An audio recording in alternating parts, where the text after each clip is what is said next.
Hello friends, welcome to the Divine Tree. Rama and Lakshmana continued their search for Sita. Along the way, they found Rishyamukh mountain where Sugriva lived with his minister Jambavan and associate Hanuman. Sugriv saw Ram and Lakshman at the foothills. He discusses with his ministers and associates as to whether they have been sent by his brother or enemy Bali. Hanuman disguises himself as a Brahmin and approaches Ram and Lakshman. Hanuman recognizes Ram and surrenders him to his holy feet.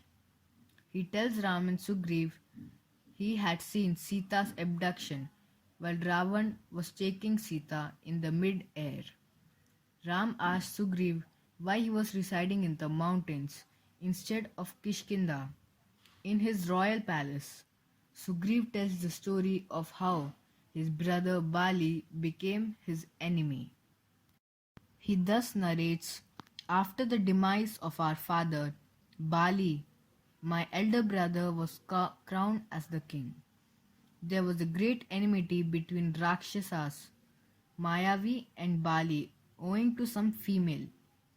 One night, Mayavi arrived at the doors of Kishkindha and called Bali for a fight. On hearing the voice, Bali did not tolerate and come out in all his anger to kill the demon. On seeing Bali and me coming from a distance, Rakshas Mayavi ran away and he speedily entered in an unenterable cavity under the ground, a cave-like structure covered with grass. Then Bali asked me to stay there on the alert at the entrance of the cavity. After staying at the entrance of the cave for 1 year and seeing the blood that started to flow from out of the cave and sounds of screaming Rakshasas came, but the screaming of Bali were unheard. Sugriv concluded in his mind that Bali was dead and covered the cavity's opening with a mountain with a large boulder and returned to Kishkindha and assumed the kingship. But Sugriv didn't know that Bali was still alive.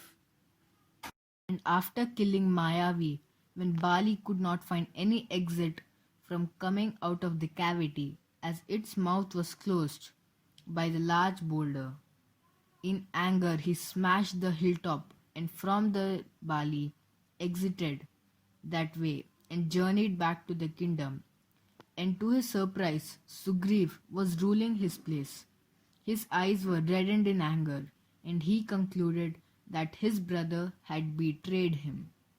But Sugriv tried to explain the circumstances under which he was made the king, only to keep the kingdom under control, and of returning this custodial kingdom to Bali was difficult.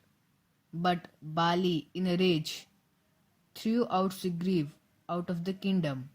Bali forcibly took Sugriv's wife, and the brothers became bitter enemies. Sugriv hid himself in the mountain Rishyamukha, which was impenetrable for Bali. But now Ram was here. Sugriv formed an alliance with Ram. Sugriv asked Ram's help in return for his help in searching Sita. The two hatched a plan to topple Bali from the throne. Then Ram encouraged Sugriv to challenge Bali for a duel and bring him outside Kishkindha. Accordingly, a duel ensued wherein Bali assaulted Sugriv and they fought furiously and chased him off. Confused and tired, Sugriv asked Ram, "Why didn't you help me?" But Ram said he could not make out the difference between the two brothers, for they were alike. Ram asked Sugriv to wear a flower garland as a mark of identification. After encouraging Sugriv to challenge Bali for the second time, wearing a flower garland as a mark of identification, Sugriv challenged Bali again for a duel. Bali came out and a fierce battle ensued between Bali and Sugriv. In the battle, Bali proved his might, making Sugriva run for cover. As he was running, Ram, hiding behind a tree, injured Bali with his arrow. Ram faced the injured Bali. Bali told Ram if he was searching his wife, he should have come to him for help and friendship. Whoever took Sita, even if it is Ravan, I had defeated them and would have taken them at your feet. But Ram ensured him moksha, so Bali was ready to go to the heaven. So now, as per the promise, Sugriv has to help Ram for searching Ram's wife Sita. Sugriv immediately ordered the gathering of the region's bear and monkey community. Armies of bears and monkeys were dispatched north, south, west, and east to search for Sita. Ram knew that only Hanuman was really capable of finding Sita. He asked Hanuman to narrate the agony of separation to Sita. Hanuman was joined by Angad, Nala, Kesari, and Jambavan, as well as many others as they head to the south.